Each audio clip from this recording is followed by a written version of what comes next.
ইমরান খানের মুক্তির দাবিতে চূড়ান্ত আন্দোলনে নেমেছে দলটির নেতাকর্মীরা। পুলিশের তীব্র দমন-পীড়ন, রাস্তা অবরোধ এবং গণগ্রেপ্তারের পরও ইসলামাবাদমুখী গাড়িবহর এগিয়ে যাচ্ছে।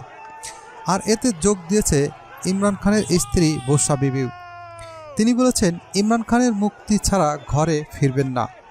জানা গেছে, রোববার রাতে বর্ষা বিবির গাড়িবহর অ্যাটাক হয়ে হাসানাবাদে পৌঁছায়। পাঞ্জাবে প্রবেশ করার মুখে পুলিশ কাঁদানো গ্যাস নিক্ষেপ করে। তবে সর্বশেষ খবর অনুযায়ী বর্ষা বিবি ইসলামাবাদমুখী সমর্থকদের বহরের একটি বহরকে নেতৃত্ব দিচ্ছেন। সেখানে খাইবার পাখতুনখোয়ার মুখ্যমন্ত্রী আলী আমিন গান্দাপুরও রয়েছে। বর্ষা বিবি বলেছেন, তিনি সামনে থেকে নেতৃত্ব দেবেন এবং ইমরান খানের মুক্তি ছাড়া ঘরে ফিরবেন না। কর্মী সমর্থকদের উদ্দেশ্যে তিনি বলেন, সময় নষ্ট হচ্ছে, আপনারা নিজেদের গাড়িতে অবস্থান করুন যাতে আমরা দ্রুত সেখানে পৌঁছাতে পারি। সামাজিক মাধ্যমে ছড়িয়ে পড়া কিছু ছবিতে দেখা গেছে, ইসলামাবাদের অভিমুখে শত শত গাড়িবহর বিক্ষোভে যোগ দিতে মহাসড়কে অবস্থান করছেন। পিটিআই ইসলামাবাদের ডিচকে এমন সময় বিক্ষোভ কর্মসূচির ডাক দিয়েছে যখন বেলারুশের প্রেসিডেন্ট 25 থেকে 24 নভেম্বর ইসলামাবাদ সফর করবেন। এই সফরকে ঘিরে আইন শৃঙ্খলা পরিস্থিতি নিয়ে সরকারের উদ্বেগ আরও বেড়েছে। এদিকে ইমরান খানকে প্রধানমন্ত্রী পদ থেকে সরানোর পিছনে কলকাঠি নেড়েছে সৌদি আরব। ইমরান খানের স্ত্রী বর্ষা বিবি এক ভিডিও বার্তায় এমনটাই দাবি করেছে। জি নিউজের এক প্রতিবেদনে বলা হয়, কারাবন্দী ইমরান খানের মুক্তির দাবিতে আয়োজিত বিক্ষোভে সাধারণ মানুষকে যোগদানের আহ্বান জানিয়ে ভিডিও বার্তা দিয়েছেন সাবেক ফার্স্ট লেডি বর্ষা বিবি। সেই বার্তাতেই ইমরান খানের ক্ষমতাচ্যুতির পিছনে সৌদি আরব জড়িত ছিল বলে অভিযোগ করেছেন। তিনি দাবি করেন, 2022 সালে ইমরান খানের নেতৃত্বাধীন সরকার পতন করার ক্ষেত্রে দেশটির অগ্রণী ভূমিকা ছিল।